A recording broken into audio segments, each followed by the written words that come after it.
Hello students. और कैसे चल रही है आपकी फिजिक्स। आई होप कि आप लोग चैप्टर को अच्छे से समझ रहे होंगे, पढ़ भी रहे होंगे। अभी तो थ्योरी ही चल रही है इस चैप्टर में। अब एक दो लेक्चर और हो जाएगा, उसके बाद इसमें न्यूमेरिकल्स भी स्टार्ट हो जाएंगे आपके रिफ्लेक्शन के ऊपर और इमेज फॉर्मेशन के ऊपर, मिरर फार्मूला के ऊपर, और एंड में हम जो है रिफ्लेक्शन पढ़ाएंगे। ठीक है, तो पहले देख लेते हैं कि अभी तक हम क्या क्या कर चुके हैं। आज का हमारा है लेक्चर नंबर 4। इससे पहले हम 3 लेक्चर अपने कर चुके हैं। ठीक है, तो पहले देख लेते हैं कि अभी तक हमने क्या क्या पढ़ा है। तो आपका चैप्टर है लाइट, रिफ्लेक्शन एंड रिफ्रैक्शन। कल वाले चैप्टर में हमने रिफ्लेक्शन पढ़ा था और रिफ्रैक्शन हम जो सबसे एंड में कवर करेंगे। ठीक, और आज का है हमारा लेक्चर नंबर 4।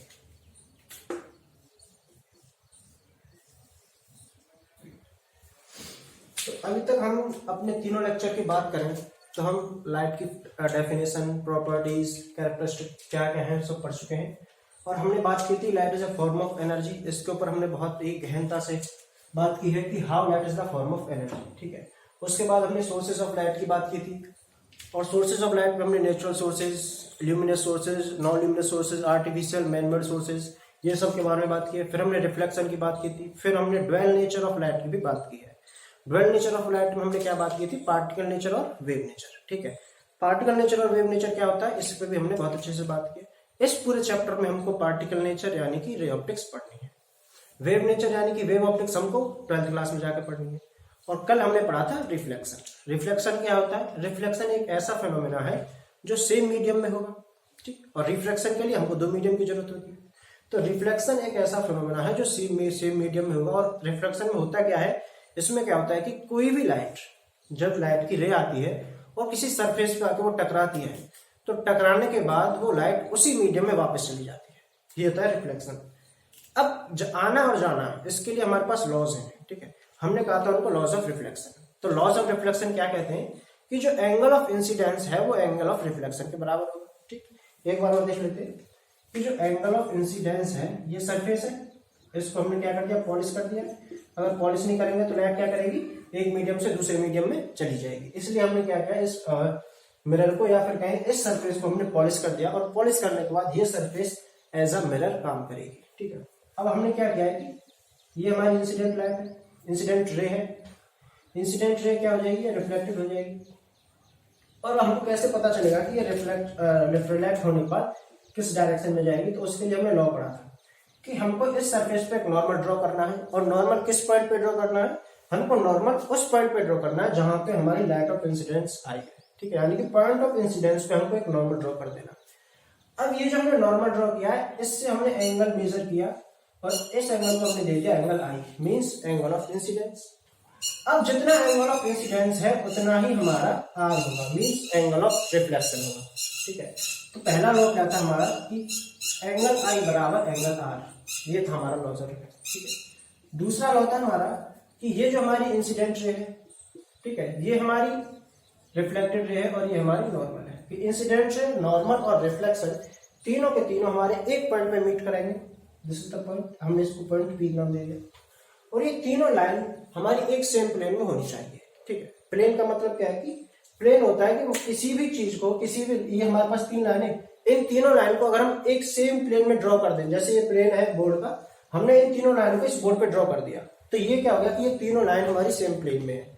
अगर हमारे पास एक ऑप्शन और था कि हम इन 3 लाइन को कैसे बना सकते हैं, देखो इन दोनों लाइन को मैं ऐसे बोर्ड पे ड्रॉ कर सकता हूँ आसानी से, ये 2 लाइन ड्रॉ हो गई। ठीक है, अब ये जो थर्ड लाइन है, हो सकता है ये थर्ड लाइन ऐसे होती है बाहर की तरफ या अंदर की तरफ, तो मैं इस थर्ड लाइन को इस बोर्ड पे ड्रॉ नहीं कर सकता था। इसका मतलब क्या है कि मुझे किसी दूसरे प्लेन की जरूरत पड़ती है। लेकिन according to law of reflection ये तीनों की तीनों लाइन एक सेम प्लेन में है और सेम प्लेन में है, इसी वजह से मैंने इन तीनों लाइनों को इस बोर्ड पे ड्रॉ कर दिया।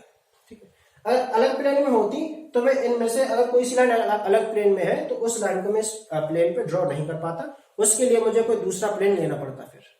और एक और बात है कि अगर सेम प्लेन नहीं होता तो ये 3 लाइन होती ही नहीं, फिर मुझे 2 प्लेन लेने पड़ते अलग अलग इन 3 लाइन को ड्रॉ करने के लिए, अगर ये कोई दूसरे प्लेन में होती तो।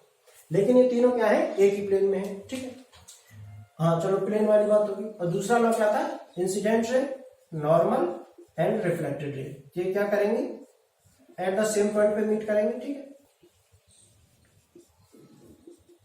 सेम पॉइंट पे मीट करेंगे और किस में होनी चाहिए, ये सेम प्लेन में होनी चाहिए, ठीक है। ये हमने रिफ्लेक्शन में पढ़ा था। फिर हमने डिफ्यूज्ड और रेगुलर रिफ्लेक्शन पढ़ा था। मोस्ट ऑफ द रिफ्लेक्शन कैसे होते हैं, डिफ्यूज्ड होते हैं। रेगुलर रिफ्लेक्शन बहुत कम क्यों होते हैं, क्यों, क्योंकि रेगुलर रिफ्लेक्शन में क्या होता है, उसके लिए हमको सरफेस चाहिए जिसमें इरेगुलरिटीज ना हो, ठीक है। देखने के लिए हमको ये बोर्ड की जो सरफेस है रेगुलर सरफेस दिख रही है, लेकिन जब हम इसको एटॉमिक लेवल पे जाके देखते हैं तो कहीं ना कहीं जो बोर्ड की सरफेस है वो भी इस टाइप से निकल के आती है। मींस इसमें जगह जगह पे गड्ढे होंगे, जगह जगह पे उभार होंगे, ये की हमारी इरेगुलरिटीज। तो रेगुलर सरफेस मिलना बहुत मुश्किल होता है, इस वजह से most of the reflections diffused reflections होते हैं, ठीक है। अब आज का अपना लेक्चर स्टार्ट करते हैं आगे। ये था हमारा रिकैप कि हमने अभी तक इस चैप्टर में क्या क्या पढ़ा है, ठीक। तो आगे हम पढ़ते हैं आज कि ऑब्जेक्ट क्या होती है, इमेज क्या होती है, virtual object, real image, virtual image. देखो, इमेज बनाने से पहले, इमेज फॉर्मेशन पढ़ने से पहले हमको ये बिल्कुल बताना चाहिए कि हम ऑब्जेक्ट किसे कहते हैं, इमेज किसे कहते हैं। अभी हम पढ़ेंगे कि इमेज लेटरल इन्वर्जन शो कर रही है, इमेज इरेक्ट है, इमेज वर्चुअल है, इमेज इन्वर्टेड है। जब तक हमको इन सारे टर्म्स का मीनिंग ही नहीं पता होगा तो हम इमेज फॉर्मेशन को समझ नहीं पाएंगे, ठीक है। उसके लिए हम क्या करते हैं, अब अपना स्टार्ट करते हैं, ठीक है। तो अपना पढ़ते हैं सबसे पहले ऑब्जेक्ट एंड इमेज क्या है। ऑब्जेक्ट एंड इमेज, ठीक। देखिए ऑब्जेक्ट क्या है, समझिए पहले।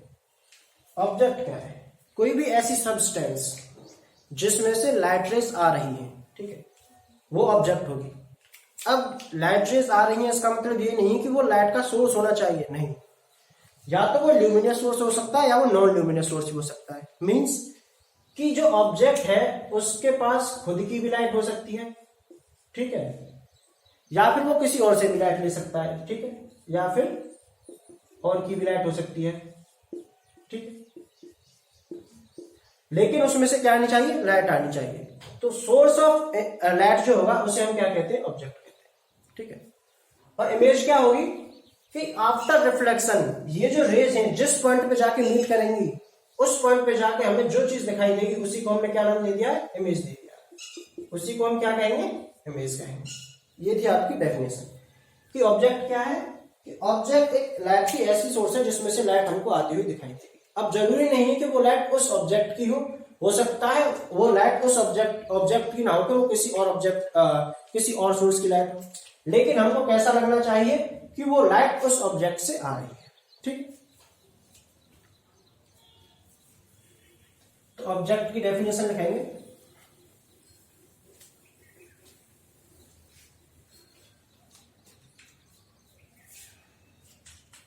ऑब्जेक्ट क्या है, सोर्स ऑफ लाइट।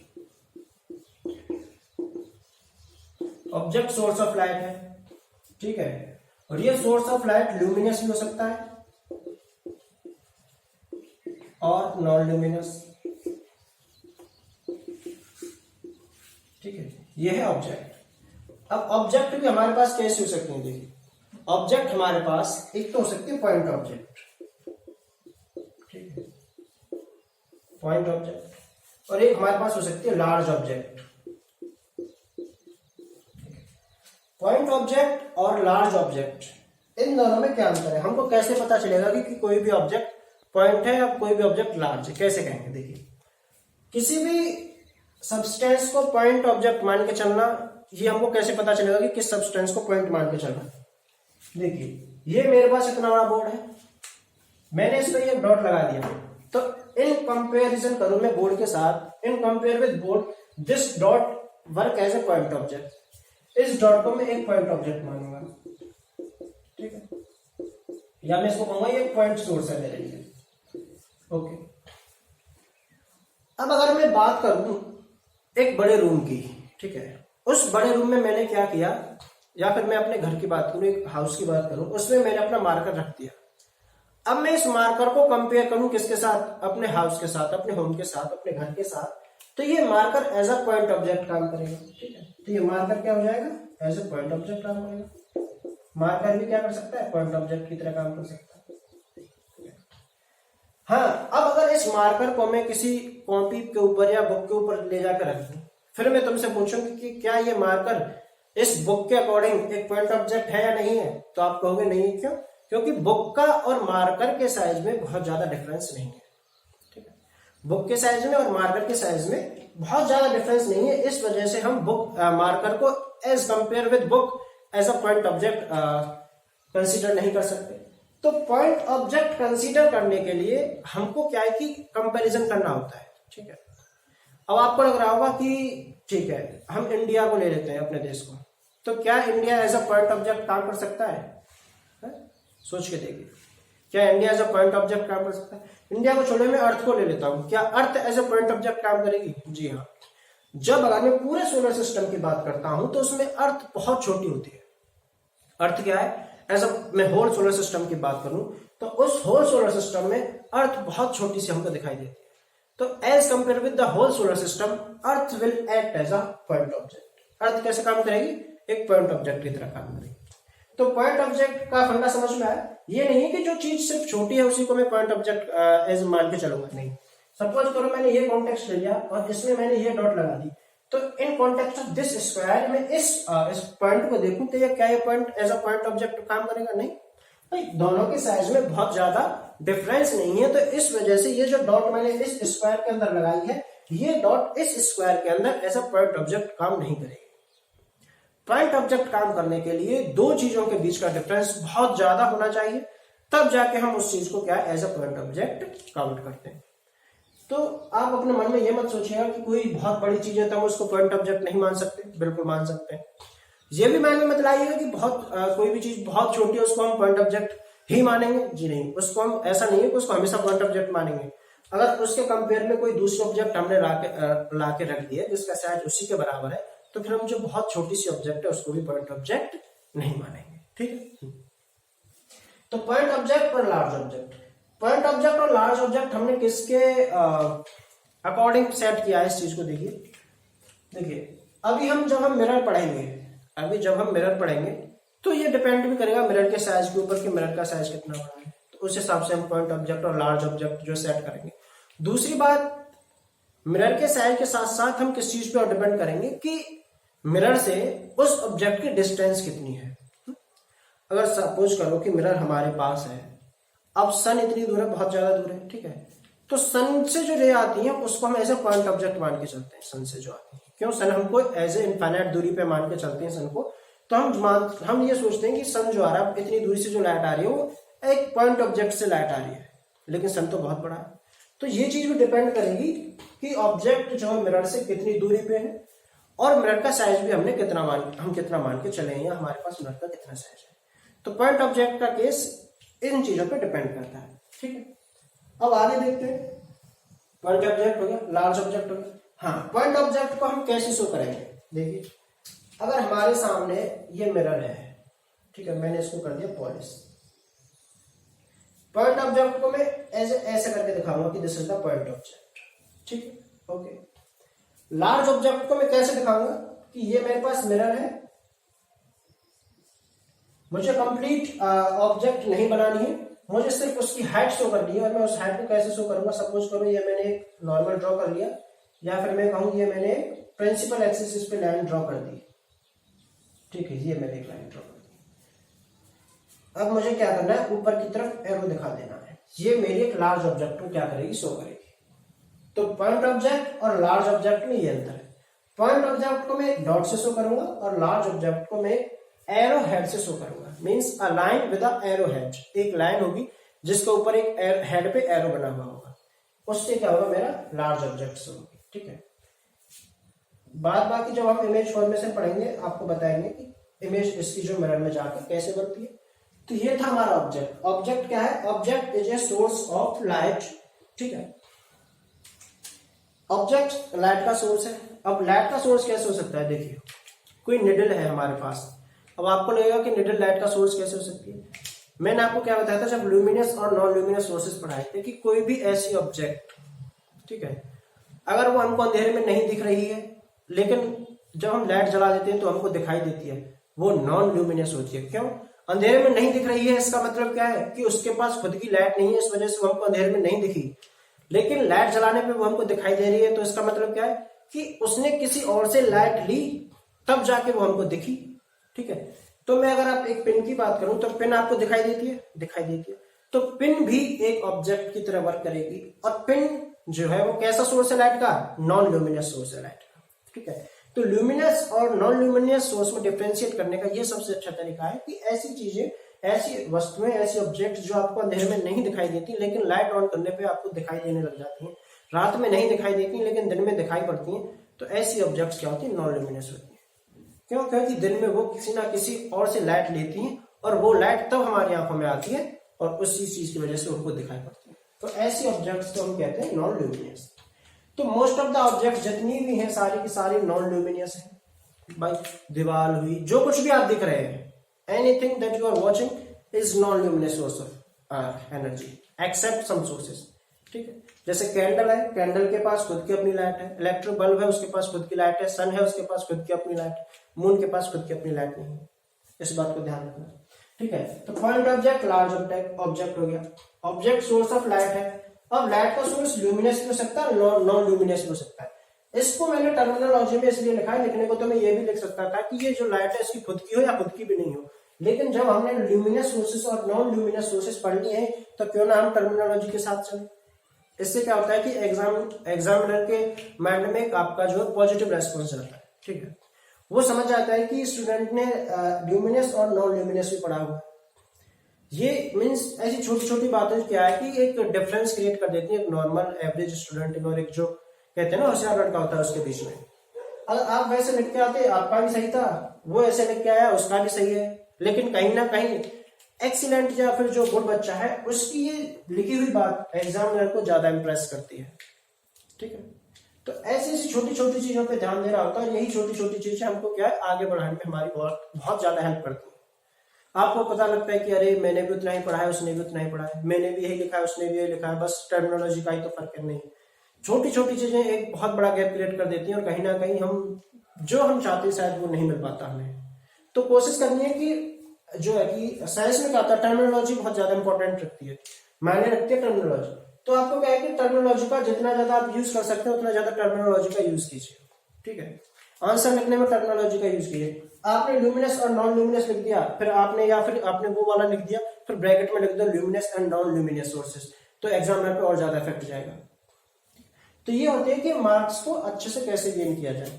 मान लो 5 नंबर का क्वेश्चन आ गया कि light is a form of energy और हाउ इज द सोर्सेज, और ये सब आपको लिखने के लिए आ जाए तो आप ऐसे ही लिख के आओ, लेकिन आप ये नहीं लिख के आओ कि इसे ल्यूमिनस सोर्स कहते हैं उसे नॉन ल्यूमिनस सोर्स कहते हैं, तो थोड़ा कहीं ना कहीं आपको क्या है कि कम मार्क्स मिल सकते हैं। लेकिन आप विद एग्जांपल्स ल्यूमिनस लिख के आओ, फिर उसकी डेफिनेशन भी लिख के आओ, फिर एग्जांपल, तो बहुत सारी चीजें। ठीक है, आपको क्या है कि टर्मिनोलॉजी तो हमेशा याद होनी चाहिए। टर्मिनोलॉजी का बहुत बड़ा फर्क आता है साइंस में।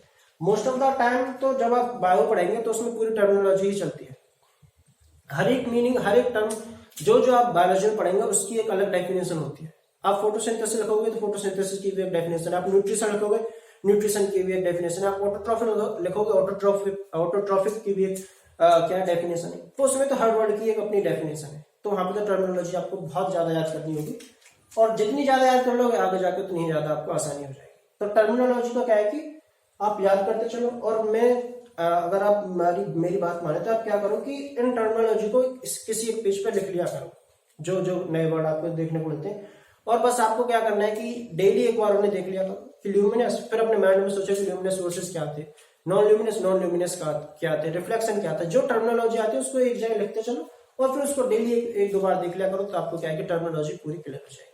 ठीक है, हाँ, तो हम बात कर लेते हैं ऑब्जेक्ट की। ऑब्जेक्ट में सोर्स ऑफ लाइट ल्यूमिनस और नॉन ल्यूमिनस सोर्स की बात कर लेते हैं। ठीक है, तो देखिए अब बात करते हैं इमेज की कि इमेज क्या है। इमेज एक ऑप्टिकल अपीयरेंस है। वास्तव में इमेज हम मतलब एक क्या कहते हैं कि एक्चुअल चीज नहीं है इमेज, एक इल्यूजन भी कह सकते हैं हम इमेज को। इमेज को हम एक इल्यूजन भी कह सकते हैं, लेकिन ऑब्जेक्ट क्या रियल है? ऑब्जेक्ट एक वास्तव में चीज है, लेकिन क्या ऑब्जेक्ट हमेशा रियल होगी? जी नहीं, ऑब्जेक्ट भी कभी ना कभी वर्चुअल हो सकती है। ऑब्जेक्ट भी कभी ना कभी वर्चुअल हो सकती है। ओके, तो इमेज क्या है? जब कोई लाइट रिफ्लेक्शन के बाद, ठीक है, जब कोई लाइट रिफ्लेक्शन के बाद किसी एक पॉइंट पे जाके मीट करती है, जब कोई लाइट रिफ्लेक्शन के बाद किसी एक पॉइंट पे जाके मीट करती है या मीट करती हुई दिखाई देती है, या मीट करती हुई दिखाई देती है, उस पॉइंट पे जो हमको दिखाई देगा वही हमारा क्या होगा, इमेज होगी। ठीक है भाई, जिससे लाइट मैंने कहा था रिफ्लेक्शन के बाद, रिफ्लेक्शन के लिए हमको लाइट रेज चाहिए, तो लाइट रेज कहां से आ रही होंगी, ऑब्जेक्ट से आ रही होंगी। अब उस ऑब्जेक्ट से लाइट रेज आ रही है, किसी सरफेस पे आके वो टकराएंगे। अब उस सरफेस से टकराने के बाद वो लाइट रेज कहीं ना कहीं तो जाएंगी, जिस पॉइंट पे जाके वो मिलेंगी या मिलती हुई प्रतीत होंगी, या फिर they appears to meet, they really meet और दे अपियर्स टू मीट, जिस पॉइंट पे जाके वो सारी सारी हमारी जो रिफ्लेक्टेड रेज हैं मिल जाएंगी, उस पॉइंट पे क्या मिलेगा हमको, वो जो ऑब्जेक्ट थी जिससे हमारी लाइट रेज आ रही थी, उस पॉइंट पे जाके उस ऑब्जेक्ट के हमको क्या मिल जाएगी, इमेज मिल जाएगी। ठीक, तो ये था इमेज, क्या थी, इमेज की डेफिनेशन दोबारा बता दूं कि after reflection the light rays meet at a point और appears to be meet at a point, at that point the image is formed, उस पॉइंट पे जाके क्या होता है, इमेज बनती है। ठीक है, तो देखिए कैसा होता है, इमेज कहता है आफ्टर रिफ्लेक्शन, डेफिनेशन आपको कहीं भी मिल जाएगी, आप कोई सी भी बुक में देख लेना, आपको इमेज की डेफिनेशन मिल जाएगी, बस एक ही कंसेप्ट समझ में आना चाहिए। After reflection light rays meets eight a point,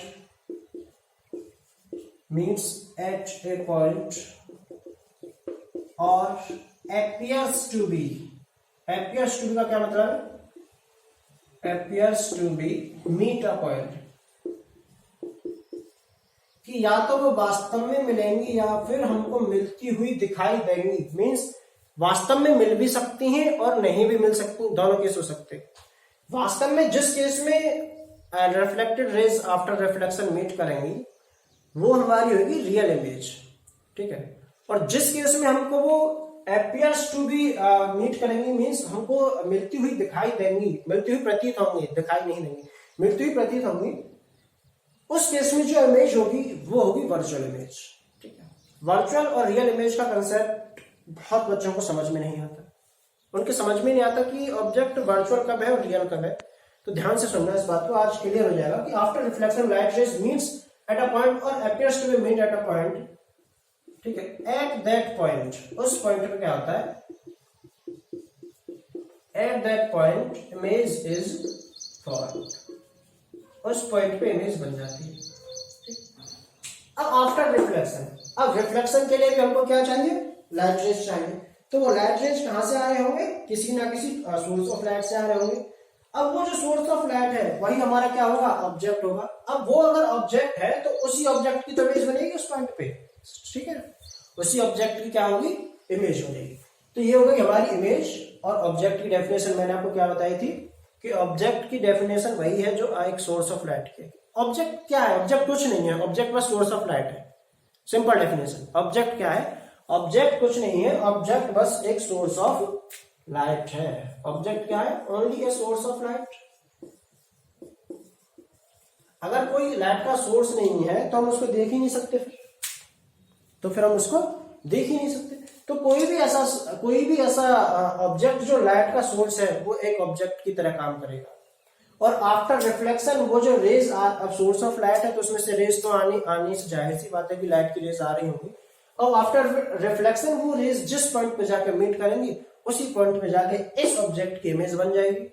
या फिर एक्चुअल में मीट ना करें, हमको ऐसा लगे कि वो मीट कर रही हैं but actually they are not meeting, तो उस पॉइंट पे क्या होगा, इमेज वर्चुअल बन जाएगी।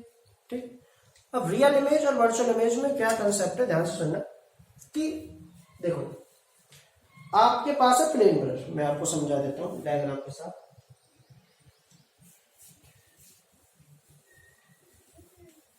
डायग्राम से क्या है कि इजीली समझ में आ जाएगा।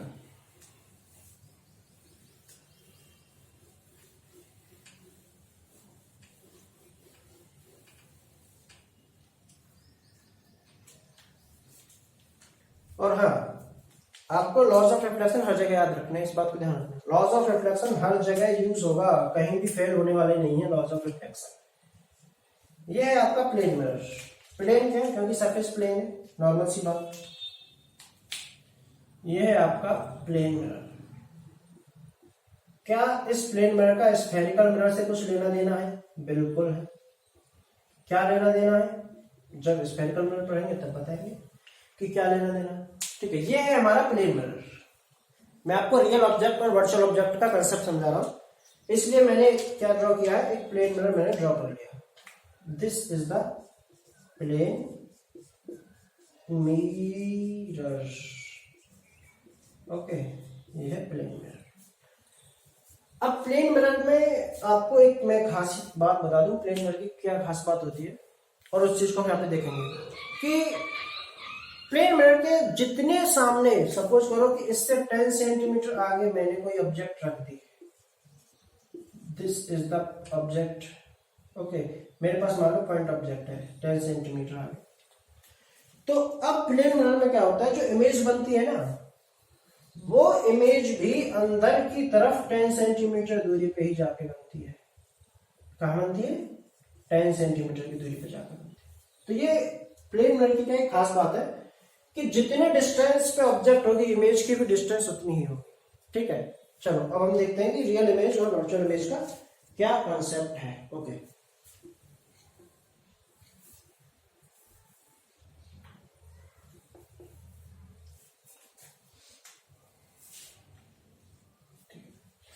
सपोज करो मेरे पास यहाँ पे एक ऑब्जेक्ट है। अब ऑब्जेक्ट है, ऑब्जेक्ट में से रेज ऑफ लाइट तो आएंगी। अब इसमें से रेज ऑफ लाइट आ रही है। ठीक है, ये रेज ऑफ लाइट आ रही है। ठीक, अब ये तो है नहीं कि सिर्फ एक लाइट है, एक रे आएगी, नहीं, बहुत सारी आएंगी। तो इसमें से क्या है कि दूसरी रे आ रही है। ये दोनों रेज क्या है, इस सरफेस पे आ रहे हैं। ये नहीं सिर्फ ये दो रेज होंगी, इसके बीच में भी बहुत सारी रेज होंगी। लेकिन हमने क्या है कि एक स्टार्टिंग और एक एंड की क्या है, चुन ली है, रे ले ली है। अब आपको लॉज ऑफ रिफ्लेक्शन लगाना है इस पे। अब आप लॉ ऑफ रिफ्लेक्शन कैसे लगाएंगे, देखिए आपको सबसे पहले तो एक नॉर्मल ड्रॉ करना होगा। ये हमने क्या कर दिया, नॉर्मल ड्रॉ कर दिया। ठीक, अब नॉर्मल ड्रॉ करने के बाद ये एंगल बना आपका एंगल आई। ठीक, अब ये आपका एंगल आई बन गया। तो रिफ्लेक्शन के बाद ये ऑब्जेक्ट, ये जो है ऐसे जाएंगे, और ये वाला एंगल जो होगा, ये वाला एंगल कितना होगा, एंगल आर। ये वाला एंगल कितना होगा, this is the angle r. और आपको पता है कि एंगल आई किसके बराबर होगा, यहाँ पे एंगल आर के बराबर होगा। ठीक, सेम इस केस में क्या होगा, एक नॉर्मल ड्रॉ करना है। आपने एक नॉर्मल ड्रॉ कर दिया। ये वाला एंगल कितना होगा, आई। तो आफ्टर रिफ्लेक्शन लाइट जाएगी। ठीक है, ऐसे करके मान लो लाइट आ गई, ये लाइट आ गई। अब ये वाला जो एंगल बनेगा, ये वाला एंगल का होगा क्या होगा, आर। तो यहाँ पे भी एंगल आई बराबर एंगल आर होगा। तो सबसे पहली बात कि लॉज ऑफ रिफ्लेक्शन हर जगह फॉलो होंगे, तो यहाँ पे भी लॉज ऑफ रिफ्लेक्शन हमारे फॉलो हो रहे हैं। और दूसरा लॉ क्या था कि नॉर्मल, इंसिडेंट और रिफ्लेक्टेड। ये क्या है, नॉर्मल है इस केस में, ये इंसिडेंट है। ठीक है, और ये क्या है, रिफ्लेक्टेड है। इस केस में ये नॉर्मल है, ये इंसिडेंट है, और ये रिफ्लेक्टेड है। अब आफ्टर रिफ्लेक्शन आप क्या देख रहे हैं कि ये दोनों लाइट की जो रेज हैं वो बाहर की तरफ आ रही है। क्या आ रही है, बाहर की तरफ आ रही है। और बाहर की तरफ आ रही है तो आपको लग रहा हो ये डाइवर्जिंग की तरफ जा रही है। मीन्स जैसे जैसे दूर जाएंगी इनकी डिस्टेंस क्या है, बढ़ती ही जाएगी। तो ऐसा तो है नहीं कि अब ये आगे कभी मीट कर जाए, नहीं मीट कभी नहीं करेंगे। तो हमने क्या कहा था इमेज की डेफिनेशन में कि आफ्टर रिफ्लेक्शन लाइट रेज वास्तव में क्या कर सकती है, मीट कर सकती है। दे मीट और they appears to be meet, वे मीट भी कर सकती है या फिर appears to be meet. Means हमको ऐसा लगेगा कि वो मिल रही है लेकिन actually they are not meeting. तो इस केस में हमको क्या करना है कि हमने इसको क्या किया, पीछे की तरफ एक्सटेंड किया। अब इसको भी हमने क्या किया, पीछे की तरफ एक्सटेंड किया। अब पीछे की तरफ एक्सटेंड किया तो ये दोनों लाइट की जो रेज हैं वास्तव में वो जा तो इस तरफ नहीं है।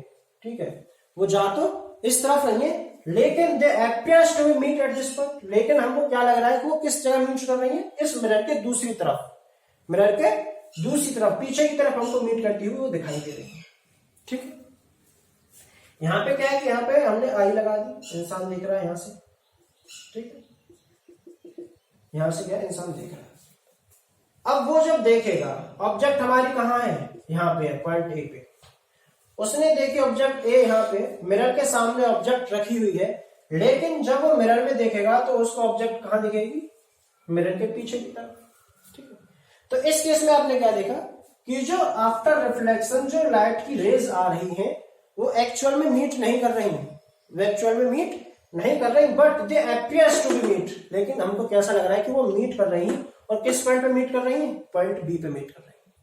तो ऐसी इमेज जो आफ्टर रिफ्लेक्शन जो रेज आएंगी वो एक्चुअल में मीट ना करें but appears to be meet, उन वाली रेज से जो इमेज बनती है उस इमेज को हम कहते हैं वर्चुअल इमेज। ठीक है, तो इस वजह से आपने देखा होगा कि जो प्लेन मिरर होता है उसमें इमेज हमेशा वर्चुअल बनती है, उसमें जो इमेज कैसी बनती है, आपकी वर्चुअल बनती है। आप मिरर के सामने खड़े हो जाओ, आप उसमें अपना चेहरा देखते हैं तो ऐसा लगता है जैसे आपका चेहरा उस मिरर के पीछे दिखता है ना, तो ऐसी इमेज को हम कहते हैं वर्चुअल इमेज। ठीक है, क्यों, क्योंकि ये इमेज एक्चुअल में नहीं है, इट्स एन इल्यूजन, ये इल्यूजन है। ठीक है, इल्यूजन मीन्स दिमाग को धोखा देने वाली चीज जो वास्तव में ना हो बट अपीयर्स टू बी हो, जो है नहीं लेकिन आपको लगेगा कि हाँ है, ऐसे कहते हैं इल्यूजन। तो ये थी हमारी वर्चुअल इमेज। अब आपने देखा होगा डायग्राम अगर हम विद अपने पूरे अप्रोप्रिएट के साथ बनाते तो जितनी ये डिस्टेंस है ना 10 सेंटीमीटर या 20 सेंटीमीटर या फिर मैं कहूं जितनी भी ये डिस्टेंस है, सपोज मान के चलो x, तो ये जो इमेज भी बनती ना वो भी यहां से उतनी ही दूरी पे जाके बनती।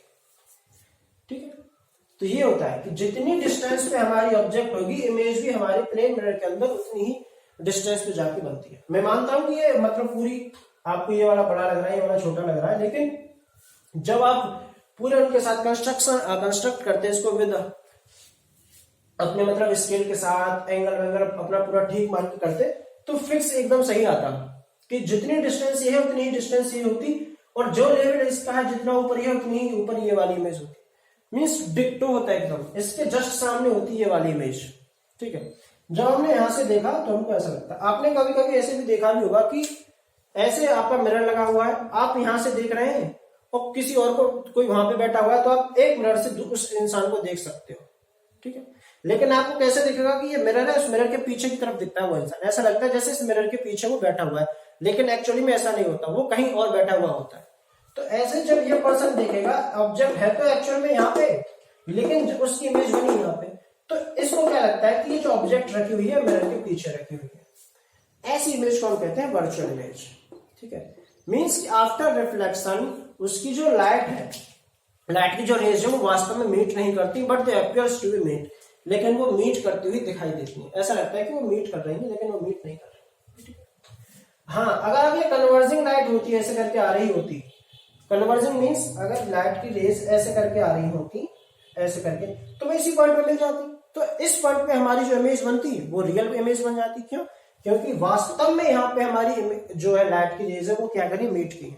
लेकिन इस वाले केस में क्या था, कन्वर्जिंग ना होकर हमारी लाइट रेज कैसी थी, डाइवर्जिंग। ठीक है, अब डाइवर्जिंग है, अब हम ये भी नहीं सोच सकते कि चलो यहाँ पे मीट नहीं कर रही, हो सकता है आगे जाके मीट करे। अब आप सोच के चलिए ये दोनों लाइन आगे जाके कभी मीट कर सकती है नहीं, क्यों, इनको कितना भी बढ़ाते चलो इनकी डिस्टेंस जो है हमेशा बढ़ती ही जाएगी टाइम के साथ साथ। ठीक है, तो सेम केस यहाँ पे था, यहाँ पे क्या था, ये केस था, ये था कि क्या ये दो लाइनें कभी मिलेंगी अगर हम आगे की तरफ जाए, तो नहीं। तो ये मिलेंगी कहाँ पे, जब हम इसको क्या है पीछे की तरफ एक्सटेंड करेंगे।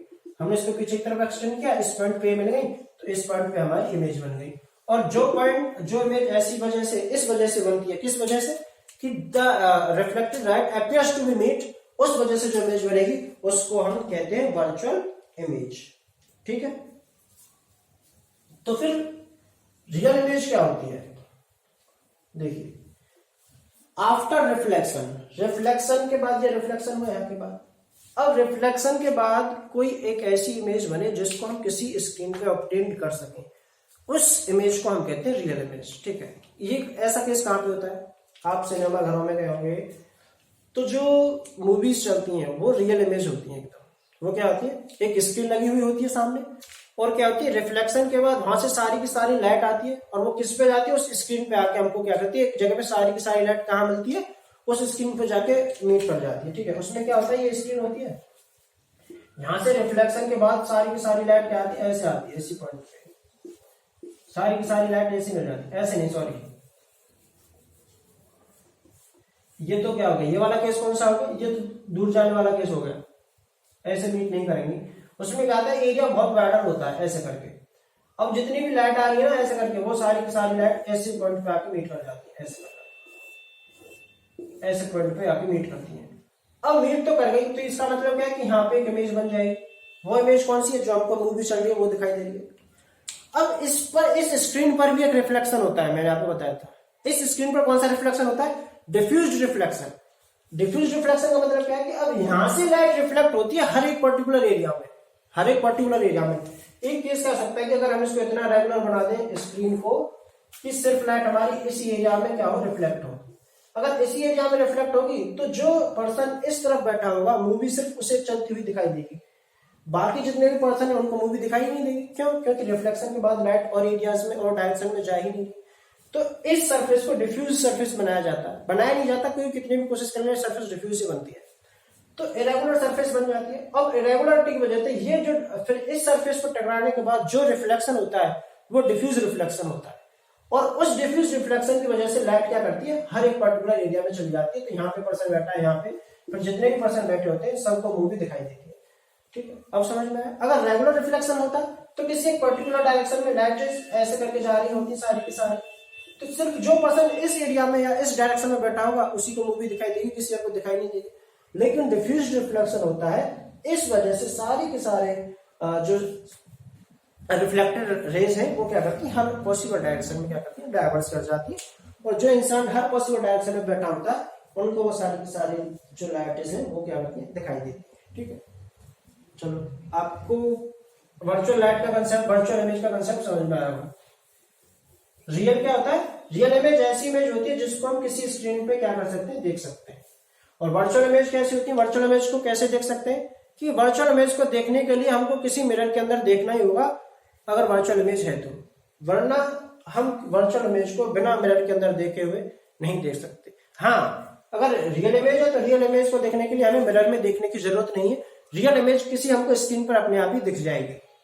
रियल जैसे सन की जो क्या है रेज आ रही है, ठीक है, आपने देखा होगा, तो वो मिरर में क्या होता है, रिफ्लेक्शन होता है। मिरर में रिफ्लेक्शन के बाद उसकी क्या बनती है, एक शैडो बन जाती है। ठीक है ना, तो सन को देखने के लिए क्या हमें मिरर में देखने की जरूरत पड़ती है, नहीं, वो कहाँ बन जाती है, एक अलग जगह बन जाती है।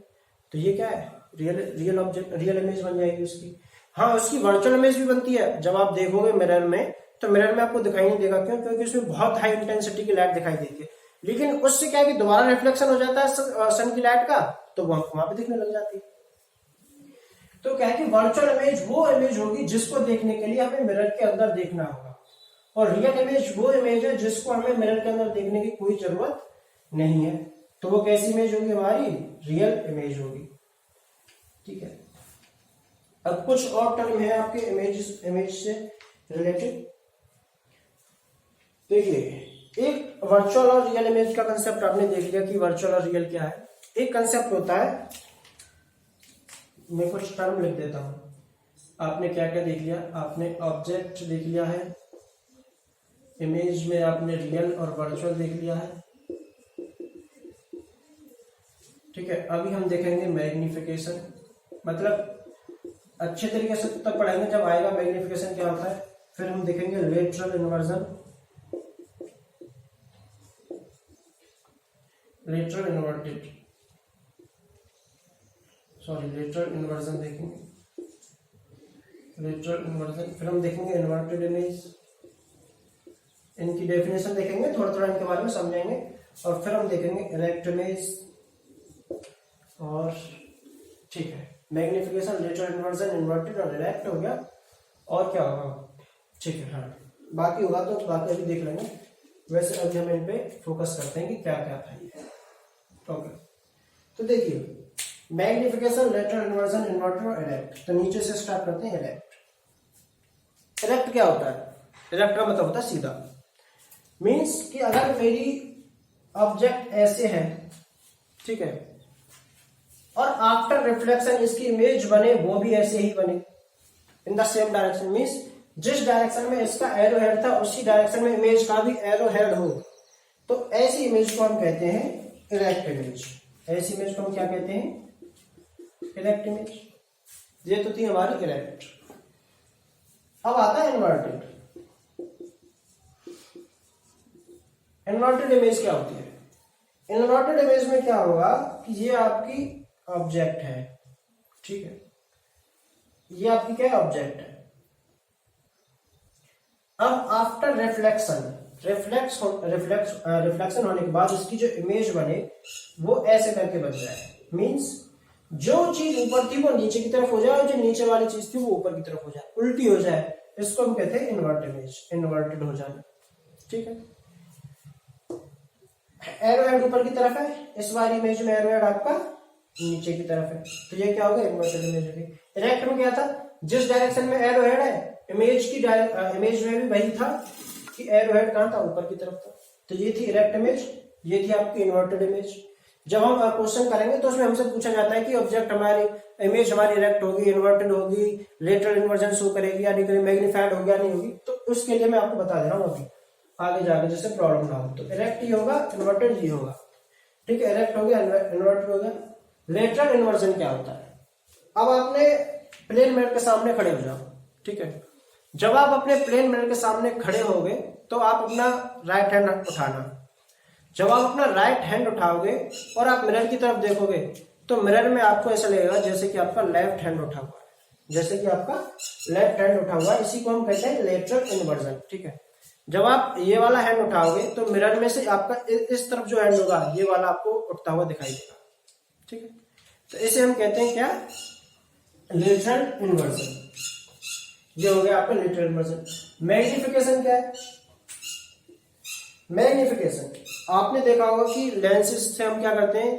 माइक्रोस्कोप होते हैं, लेंसेज होते हैं, ठीक है। कभी कभी क्या करते हैं, हम देखते हैं चीजें बहुत छोटी चीज होती है, हमको दिखाई नहीं देती, तो हम लोग क्या करते हैं, जैसे फोन में होता है कैमरे में जूम करना, जूम मीन्स बढ़ाना ऑब्जेक्ट को, जैसे छोटे साइज के तो हम उसको जूम करके बड़े साइज की देख सकते हैं। इसी को हम कहते हैं मैग्निफिकेशन। ऑब्जेक्ट का जो साइज है उस साइज से अगर हमारी जो इमेज है वो या तो बढ़ रही है या घट रही है। अगर घट रही है तो हमारा मैग्निफिकेशन कम हो जाएगा, अगर बढ़ रही है तो मैग्निफिकेशन ज्यादा हो जाएगा। ये था मैग्निफिकेशन, ठीक है। और इमेज रियल होती है, वर्चुअल होती है, मैंने आपको बता दिया, ऑब्जेक्ट बता दिया। Object, image, magnification, lateral inversion, inverted image और इरेक्ट इमेज, ये हम जो बात कर चुके हैं, ठीक है। लेटरल इन्वर्जन और बता दो एक बार। लेटरल इन्वर्जन देखिए, हाथ जो बता रहे थे आप, लेफ्ट राइट का चक्कर पड़ता है। हाँ, लेफ्ट राइट का चक्कर पड़ जाता है। मैंने ये वाला हाथ उठाया आपका, तो आपका जब मिरर में देखोगे आपका भी यही वाला हाथ उठ जाएगा। लेकिन जब आप ऐसे करके आपका ये वाला हाथ उठ रहा है, ये वाला हाथ है कौन सा? लेकिन आपका लेफ्ट हैंड है ना, और मैंने ऐसे करके उठाया तो ये मेरा तो राइट है, और आपकी इमेज मिरर में ऐसे बनेगी ये वाली, लेकिन ये आपका लेफ्ट है। तो आपने खुद तो अपना राइट हैंड उठाया था, लेकिन मिरर में जो आपका हैंड उठा है वो आपका लेफ्ट हैंड की तरह आपको दिखाई देगा। इसे हम कहते हैं लेटरल इन्वर्जन, ठीक है। तो ये था हमारा लेटरल इन्वर्जन। तो ये कुछ ऐसे टर्म थे जब आप इमेज फॉर्मेशन पढ़ोगे वहां पे जाके ये आपको दिखाई देंगे। तो ऑब्जेक्ट क्या होती है? ऑब्जेक्ट एक सोर्स है लाइट की, जिसमें से लाइट आपको निकलती हुई दिखाई देगी। अब वो जो लाइट है वो सोर्स की भी हो सकती है या किसी दूसरे सोर्स की हो सकती है। तो खुद की है तो उसे ल्यूमिनस सोर्स कहेंगे या फिर नॉन ल्यूमिनस सोर्स कहेंगे अगर उसकी नहीं है। तो इमेज रियल हो सकती है, वर्चुअल हो सकती है। वर्चुअल इमेज के लिए हम क्या करेंगे? मिरर के अंदर हमको देखना होगा। वर्चुअल इमेज में क्या होता है? रिफ्लेक्टेड रे के बाद, रिफ्लेक्शन के बाद जो रेज होती है हमारी वो एक्चुअल में मीट नहीं करती, but they appears to be meet. Real image क्या होगी? किसी स्क्रीन पे हम उसको देख सकते हैं। और मैग्निफिकेशन, और इमेज का साइज बढ़ भी सकता है, घट भी सकता है, सेम साइज भी हो सकता है। सेम साइज है तो मैग्निफिकेशन 1 हो जाएगा, और साइज कम है तो 1 से कम हो जाएगा, और ज्यादा है तो 1 से ज्यादा हो जाएगा। और लेटरल इन्वर्जन, इन्वर्टेड इमेज और इरेक्ट इमेज मैंने आपको बताया ही था। तो अगले चैप्टर्स में हम प्लेन मिरर से अपना इमेज फॉर्मेशन स्टार्ट करेंगे, और फिर स्फेरिकल मिरर्स पढ़ेंगे, और फिर आपका जो फिर रिफ्लेक्शन स्टार्ट करेंगे, ठीक है। तो अभी तक हमारा लेक्चर नंबर 4 यहीं पर हम खत्म करते हैं। और आप देखिए आपके लेक्चर 4 हो चुके हैं, चैप्टर धीरे धीरे आगे बढ़ ही रहा है। आप भी अपना क्या है कि स्टार्टिंग से स्टार्ट कर दीजिए, रिवीजन करते रहिए इन चीजों का। और मैं भी क्या है कि देखिए रेगुलरिटी आपको भी चाहिए, रेगुलरिटी अब मैं भी कोशिश करूंगा कि रेगुलरिटी बनाए रखूं। तो डेली हम क्या है कि नून में 12 बजे तक कोशिश करेंगे आपको वीडियोस दे दिया करें अपनी डेली फिजिक्स की एक वीडियोस। हाँ, अगर किसी दिन मतलब ऐसा लगता है कि चलो आज कम है, आज थोड़ा ये कि प्रीवियस वाली नॉलेज ज्यादा है इस वाले टॉपिक में, तो क्या करेंगे उस दिन हो सकता है 2 वीडियोस भी दे दें, किसी में क्वेश्चंस दे दें, ऐसे करके दे दें। लेकिन आप अपनी रेगुलरिटी बनाए रखिए, कंटिन्यूटी बनाए रखिए, और हम भी अपनी कंटिन्यूटी यहाँ से बनाए रखेंगे। ठीक है, तो पढ़ते रहिए। Thank you.